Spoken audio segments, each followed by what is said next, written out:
So yan mga ka-idol, nandito tayo sa karagatan upang hanapin natin ng isang nawawalang kapamahang isda dito sa Barangay Bulaklakan, Gloria Oriental, Mindoro. Ayan mga ka-idol, naghahanap tayo dito sa gitna ng karagatan. Baka sakaling makita natin ng ating hinahanap. Dito tayo mga ka-idol. Mga ka-idol, nandito tayo sa gitna ng karagatan at hinahanap natin ng isang ating kapamahang isda na si Pato. Ayan, kung mapapasin nyo mga idol, nandito tayo sa laot at hinahanap natin ng kasama natin sa nangingisda.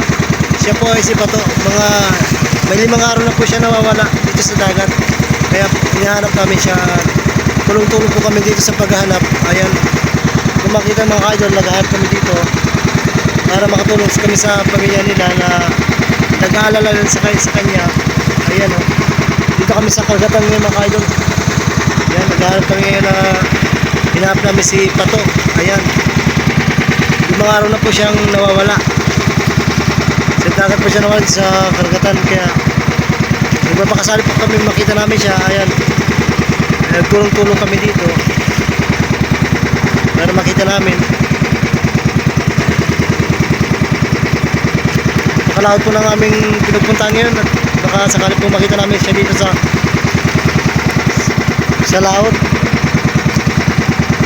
Ayan mga ka-idol, baka sakali po makita ninyo dyan sa inyong mga bayan-bayan dito lang po sa Oriental, Mindoro. Ayan, nagpapakasali sakali po kami, baka makita nyo, baka inform na lang po kami. Ayan mga ka-idol, maraming salamat po.